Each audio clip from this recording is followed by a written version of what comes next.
semi blok sama blok ini hal atau perihal ini posisinya ada di mana? Ruth, ada di mana? Iya, Bu. Ada di mana? Perihal di surat semi blok sama blok ada di mana? Kalau di semi blok hal atau perihal itu setelah alamat tujuan, Bu. Setelah alamat tujuan, oke. Sania, kalau surat dinas pemerintah hal atau perihal ada di mana? Ada di mana?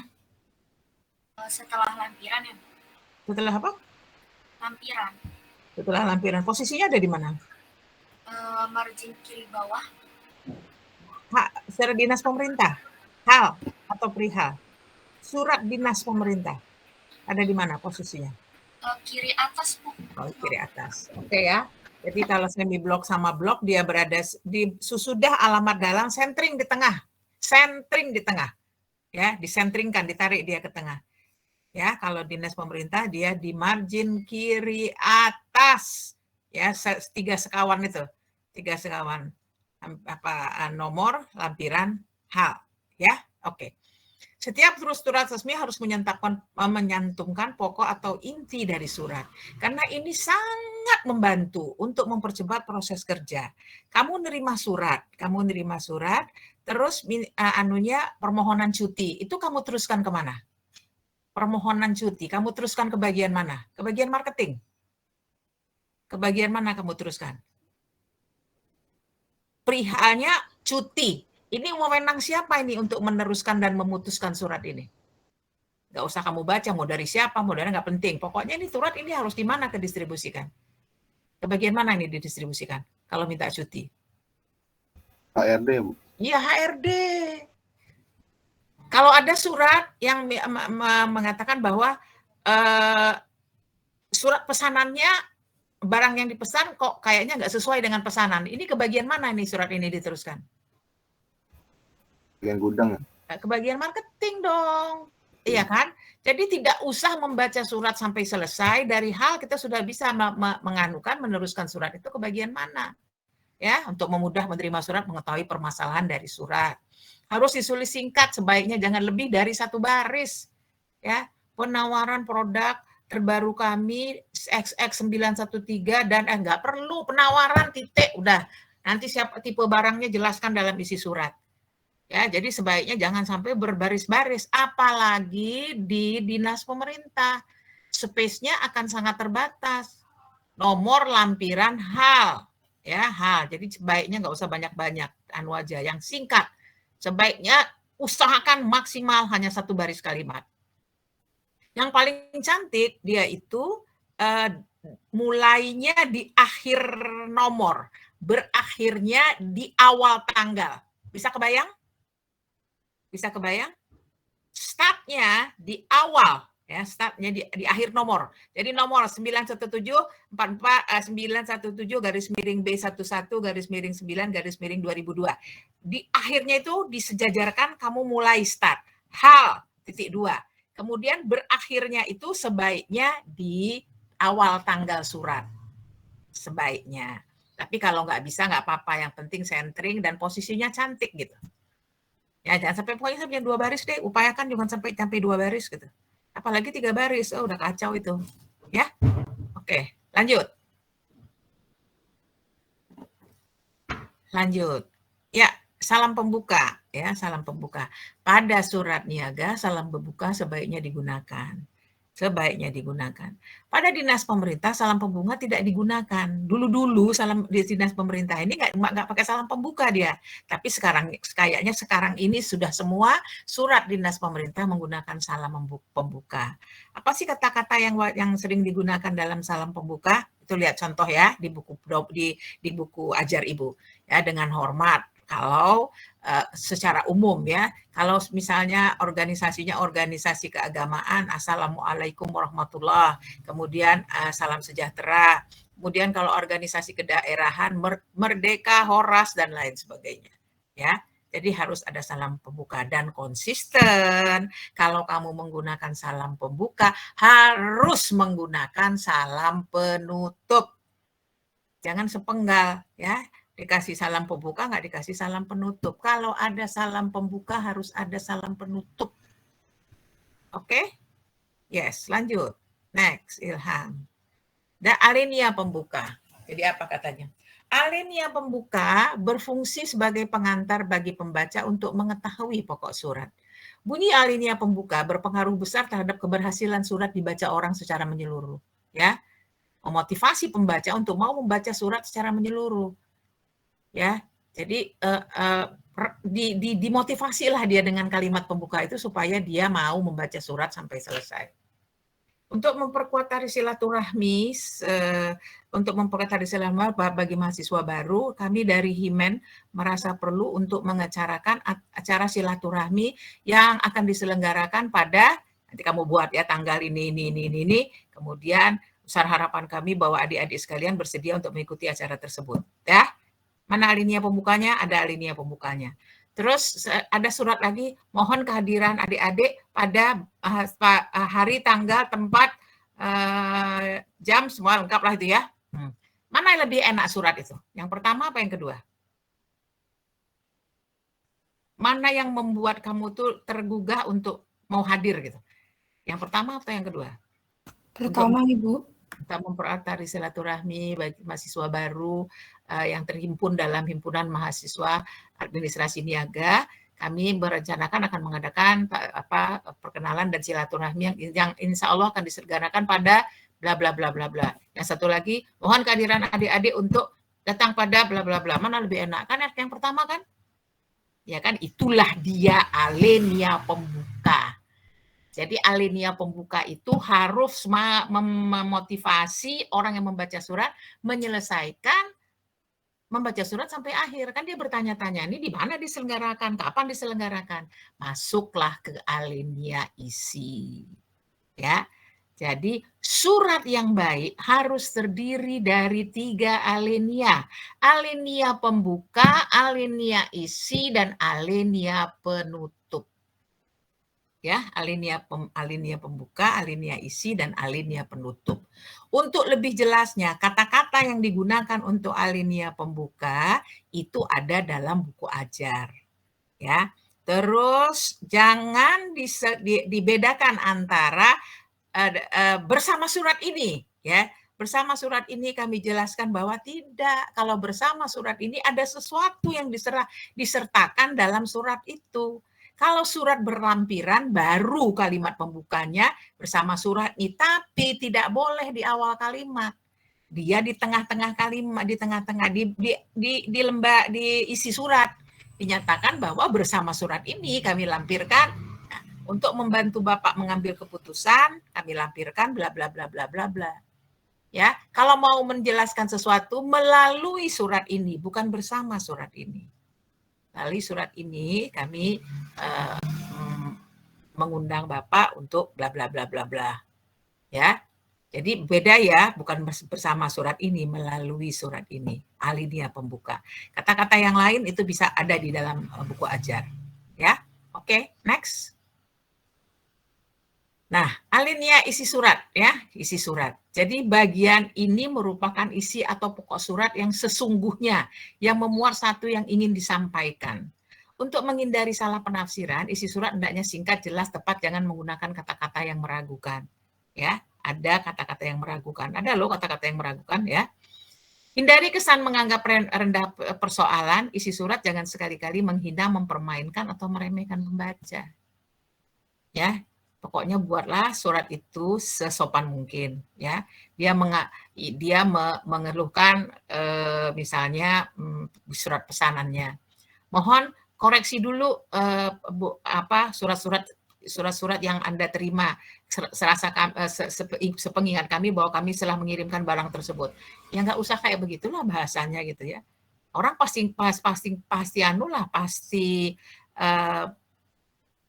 barang namanya gitu kan, pastilah ada yang menerima surat gitu kan, pasti dilaporkan secara resmi. Kalau memang dia melaporkan bahwa barang itu belum diterima, berarti ada sesuatu gitu. Nah, jangan ditanggapi dengan baik, akan kami cek. Ini jangan bahasanya jangan kasar begitulah ya. Oke. Lanjut.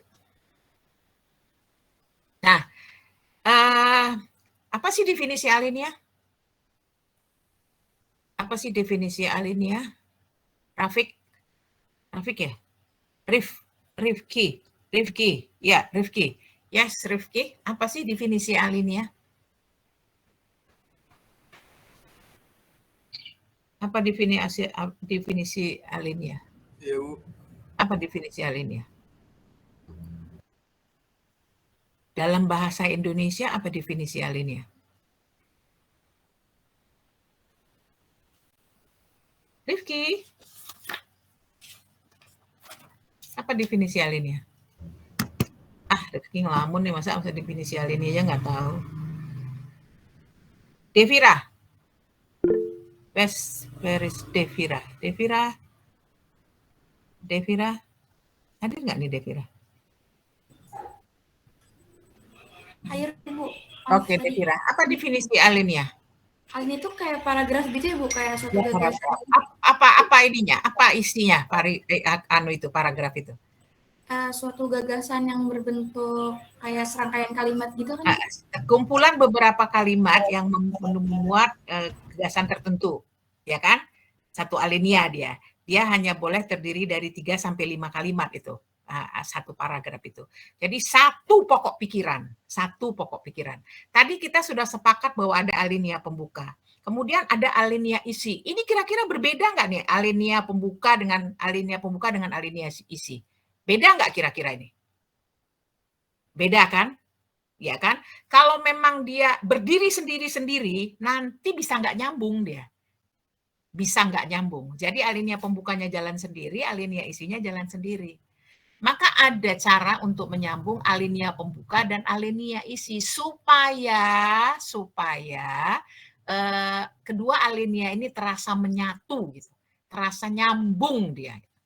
Ya, oke, coba perlihatkan contohnya, Ilham. Tuh, ya. Menindaklanjuti pembicaraan kita sebelumnya, perusahaan kami PT Kintamani bergerak dalam jasa asuransi kerugian, khususnya asuransi kebakaran. Ini dia mau memperkenalkan perusahaannya, bahwa perusahaannya ini perusahaan asuransi. Pastilah mau menawarkan untuk bisa menjadi klien dari perusahaan itu. Ya, oke. Terus alinea lanjutannya, ya. Asuransi kerugian, khususnya asuransi kebakaran, telah menjadi spesialisasi kami selama 15 tahun. Dan telah banyak perusahaan-perusahaan yang menjadi menjadi klien kami. Dan insya Allah segala persoalan dalam menangani masalah kebakaran ini bisa kami selesaikan dengan sebaik-baiknya. Oke, coba nggak usah pakai yang diulang itu. Ya, menindaklanjuti pembicaraan kita sebelumnya, perusahaan kami PT Kintamani bergerak dalam jasa asuransi kerugian, khususnya asuransi kebakaran. Sudah menjadi spesialisasi kami selama 15 tahun. Mana lebih enak? Menggunakan cara repetisi atau tanpa menggunakan repetisi? Lebih enak menggunakan cara repetisi kan? Terasa lebih nyambung alinea itu. Oke?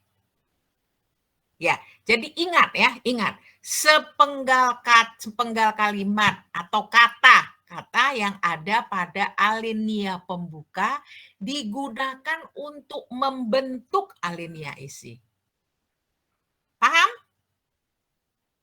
Paham? Oke, coba kerjakan. Buat contoh nanti share screen. Ya, nanti share screen. Coba buat contoh.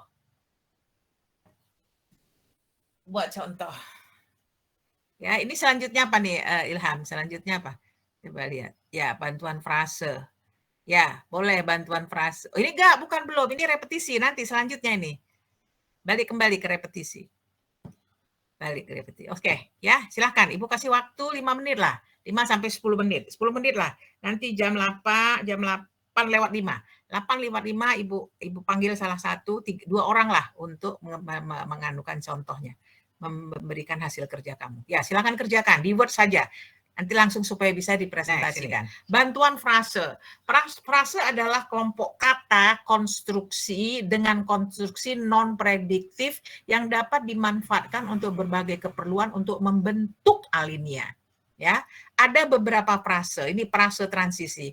Oleh sebab itu, sehubungan dengan hal tersebut di atas, akan tetapi oleh karena itu, next, masih ada? Ya, dapat kami tambahkan, walaupun demikian, di samping itu, selain itu, berkenaan dengan hal tersebut, berkaitan dengan hal di atas. Jadi ada 10 frase yang bisa kita gunakan untuk membentuk kalimat berikutnya. Ya, membentuk alinea berikutnya, bukan kalimat berikutnya. Ya, coba kita lihat contohnya. Titik. Ya. Mengingat tunggakan pembayaran faktur tersebut sudah lebih dari 3 bulan, dengan sangat menyesal kami beritahukan bahwa kami akan melakukan inkaso. Jadi menanggapi surat saudara, bla bla bla, titik-titiknya ya.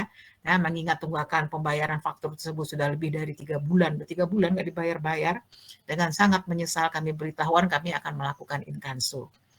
Ini ada kata walaupun demikian, ya, walaupun demikian kami masih memberi kelonggaran waktu kepada saudara untuk melakukan pembayaran sampai akhir bulan ini. Ya, yang digunakan adalah walaupun demikian. Kenapa? Karena walau demikian ini masih memberikan exception gitu, masih memberikan ya apalah maaf gitu kepada yang orang yang bersangkutan yang dijelaskan pada alinea pertama. Back ke belakang Ilham, sebelum tadi masih frase. Ya, masih frase. Kalau kata yang dipakai untuk pembentuk frase itu digunakan di samping itu, gitu, pas nggak? Di samping itu, kami masih memberikan kesempatan untuk Anda melunasi. Cocok nggak frase yang digunakan? Nggak cocok. Jadi pemilihan frase yang digunakan harus sesuai dengan konteks kalimat yang ada di alinea pembuka dan di alinea isi. Do you understand? Yes. Tadi siapa tadi yang mengasih contoh? Coba kasih contoh. Kasih contoh tadi yang dikeluarkan tadi yang Ibu bilang ini adalah frase, bukan repetisi. Ayo coba tadi contohkan. Contohkan, stop dulu Ilham. Terus masuk tadi yang pekerjaan siapa tadi? Siapa tadi? Stefani. Ayo Stefani, mana tadi hasil kerjamu Stefani? Hasil kerjamu. Ya, mana Stefani?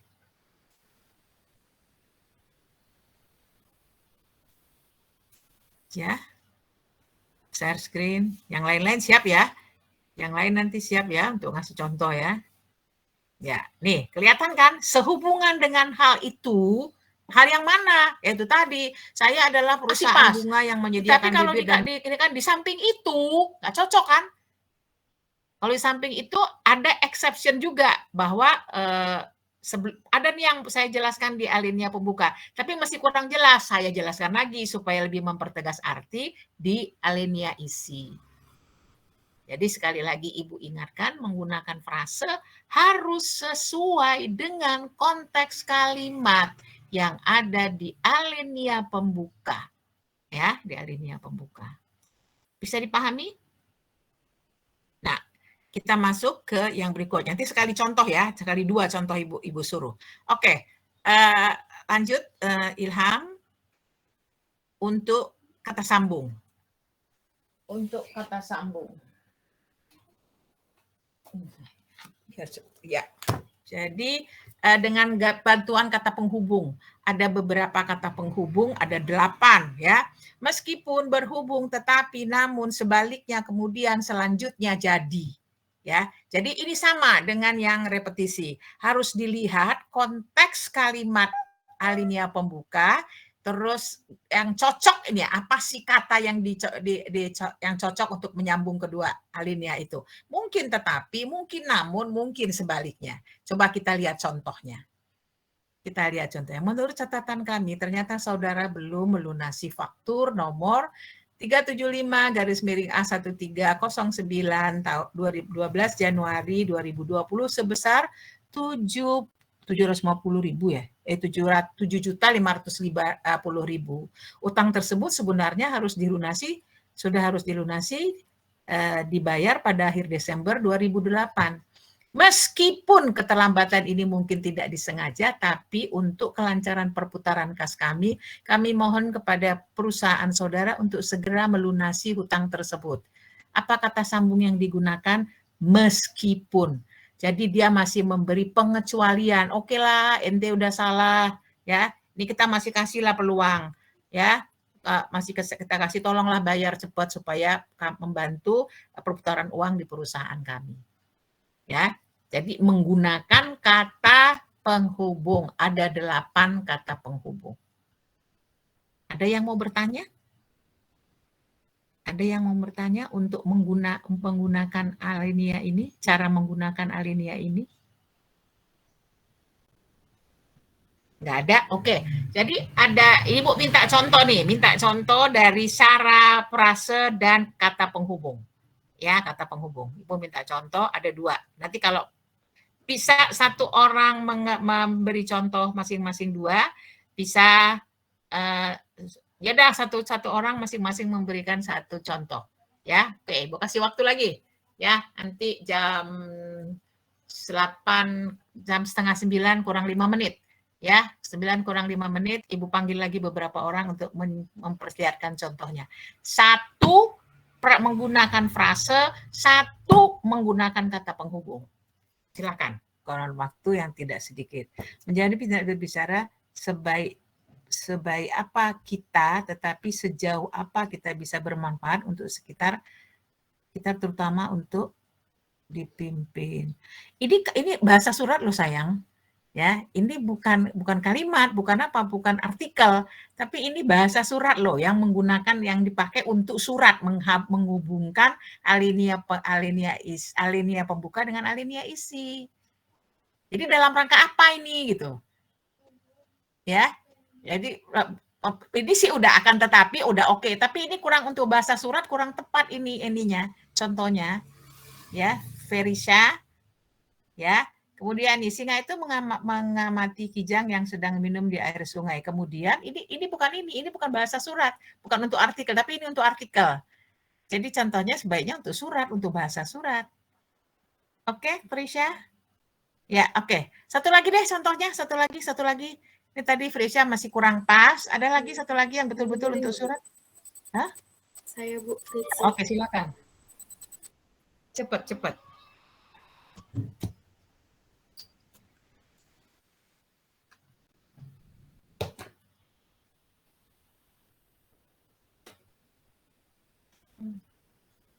Tolong carikan yang coklat, Ti. Mana dia ya? Mana, ayo. Ini, foto nanti sama konektornya. Cari di situ. Coba, tolong nggak fotokan? Mau dikirim. Frase transisi. Dengan ini kami kabarkan bahwa kerjasama antara PT ABC dan PT DEF tidak bisa kami lanjutkan. Berkaitan dengan hal tersebut, PT ABC akan membayar kerugian atas tercantum dalam surat kesepakatan awal. Oke, kata penghubung. Melalui surat ini kami beritahuan, dikasih jarak atau sayang, ya. Melalui surat ini kami beritahuan untuk menjaga keamanan pengiriman keramik dari Palembang ke Jakarta akan mengalami keterlambatan selama beberapa hari akibat cuaca yang tidak mendukung penerbangan antara pulau. Tetapi dapat kami pastikan bahwa pengiriman akan kami lakukan secepatnya jika keadaan cuaca mendukung untuk dilakukan penerbangan. Oke, good ya, bagus contohnya ya. Repetisi tadi sudah ya. Jadi ini bukan yang coklat, yang kayak gitulah contohnya. Cuma tadi maunya antara frase dikasih jarak ya. Ini siapa nih? Siapa nih tadi yang ngasih contoh? Devira ya? Siapa yang kasih contoh Devira? Devira kah? Fritzi, Bu. Siapa? Fritzi. Dari kelompok berapa? Kelompok berapa? 8, Bu. Kelompok 8. Oke, good, Fritzi ya. Jadi contohnya udah oke. Ya. Terima kasih, Bu. Thank you. Yes, Ilham, Kambung. Bentar ya, bentar.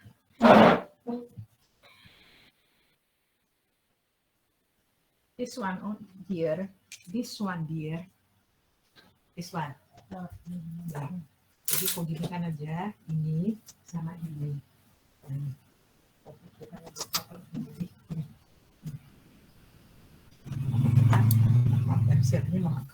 Kirimkan.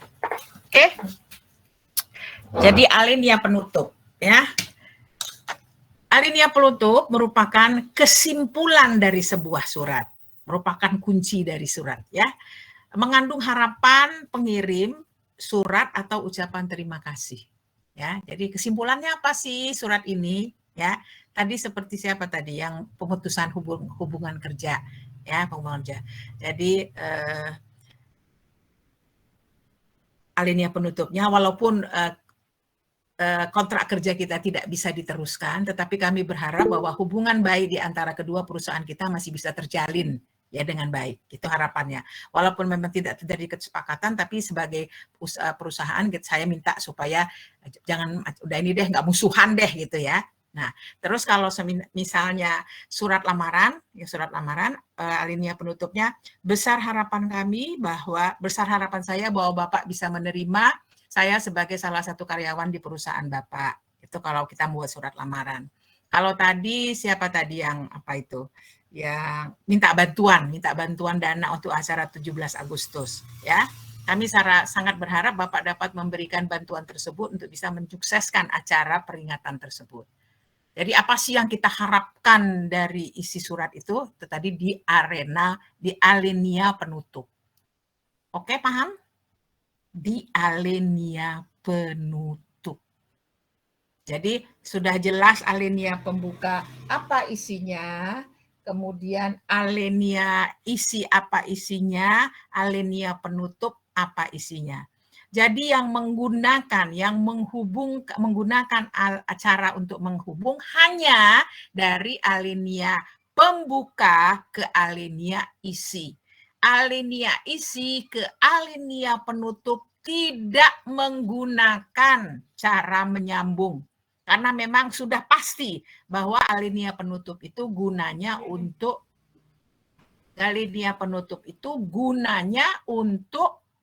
mengambil kesimpulan dari isi surat itu. Oke, ingat ya, surat yang baik harus terdiri dari 3 alinea. Alinea pembuka, alinea isi, dan alinea penutup. Walaupun surat tersebut dikirim dalam email, ya ada bagian surat yang dihilangkan, tetapi 3 alinea ini harus ada dalam email. Ya, tidak seperti yang Ibu contohkan kemarin.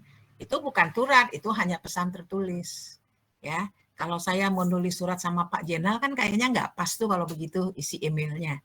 Jadi harus bahasanya lebih formal. Ada alinea isi, ada alinea pembuka, ada alinea isi, dan alinea penutup.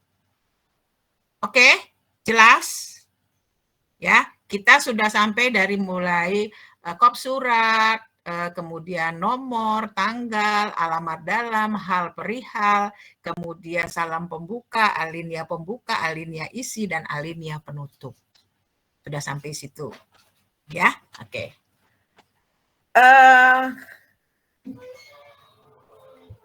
Next ya, penggunaan salam penutup. Ya, penggunaan salam penutup di dalam surat sifatnya tidak wajib. Surat niaga dan surat pribadi selalu menggunakan salam penutup. Jadi surat niaga dan surat pribadi selalu menggunakan salam penutup. Surat dinas pemerintah tidak menggunakan salam penutup. Enggak. Sekarang tadi kita sudah sepakat kalau dia menggunakan salam pembuka maka harus menggunakan salam penutup. Ya, tidak menggunakan salam penutup dalam surat dinas pemerintah bukan merupakan ketentuan yang tidak bisa ditawar. Jadi dulu-dulu mula-mulanya nggak pernah tuh pakai salam pembuka sama salam penutup. Nah sekarang surat dinas pemerintah sudah pakai salam pembuka dan salam penutup. Yang surat resmi dalam instansi pemerintah biasanya dengan hormat dan bawahnya apa? Hormat kami biasanya, ya itu pasangannya. Jadi kalau salam pembukanya dengan hormat koma, harus ada koma ya, dengan hormat koma, terus bawahnya hormat kami. Oke, sampai sini ada yang mau bertanya? Sampai sini ada yang mau tanya?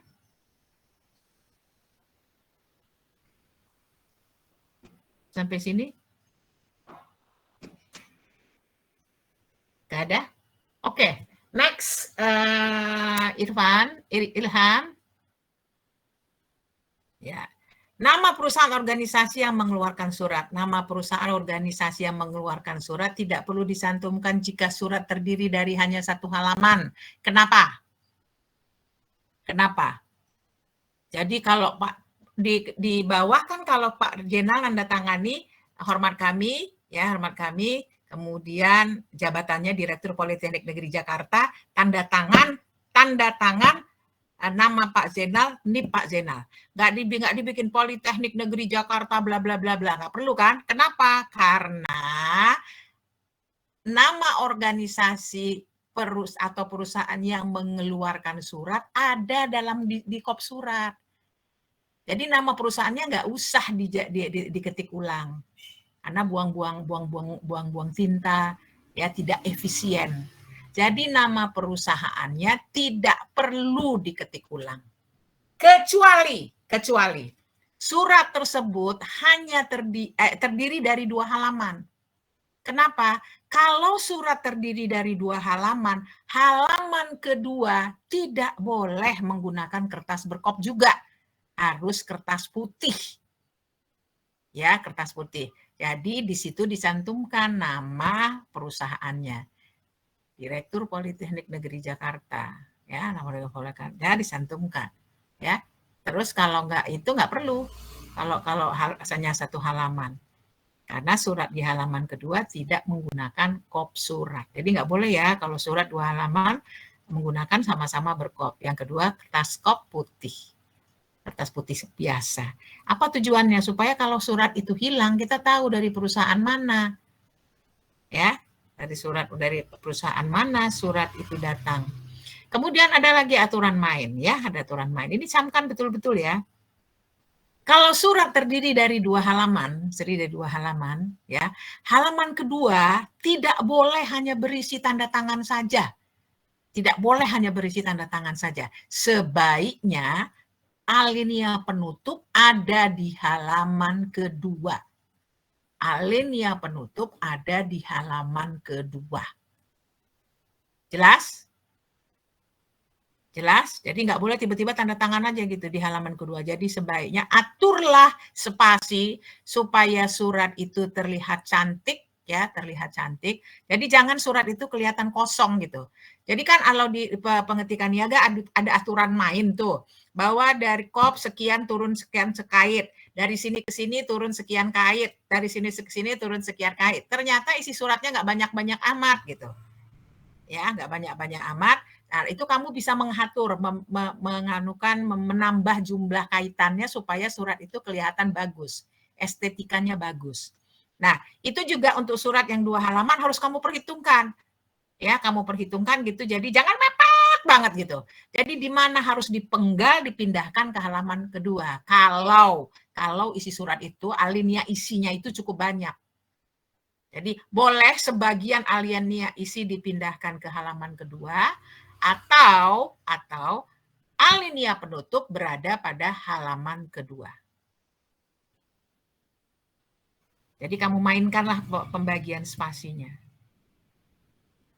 Oke, jelas? Ada yang mau bertanya? Ada yang mau bertanya? Ada? Oke, jadi udah jelas ya. Oke, next Ilham. Nah, ini penanda tangan, penanggung jawab surat. Surat hanya boleh ditandatangani oleh yang tercantum namanya dalam surat tersebut. Si penanda tangan surat bertanggung jawab terhadap isi surat.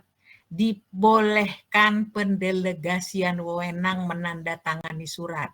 Jadi pendelegasian 1 tingkat, pendelegasian 2 tingkat. Pendelegasian sudah 1 tingkat itu misalnya Pak Abdillah sedang tidak ada di tempat, maka Pak Abdillah mendelegasian wewenangnya kepada salah satu pudir, maka digunakan AN. Contoh, kasih contoh. Next, Ilham. Nah, ini. Atas nama Menteri Pendidikan dan Kebudayaan, Sekretaris Jenderal Dr. Randes Saifullah. Ini yang menandatangani siapa nih? Yang nanda tangani siapa? Saifullah kan? Iya. Terus dan jabatannya apa? Sekretaris Jenderal.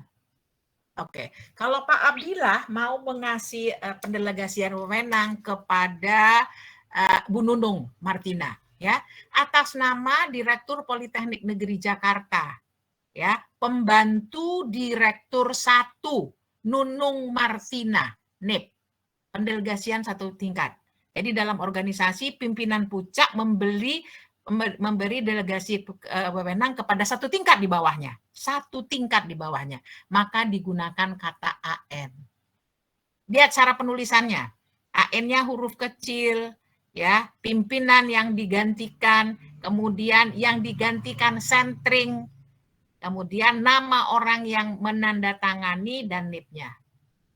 Ya, kemudian UB itu pendelegasian 2 tingkat.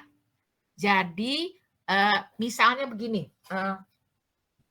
Pak Jenal, ya, Pak Jenal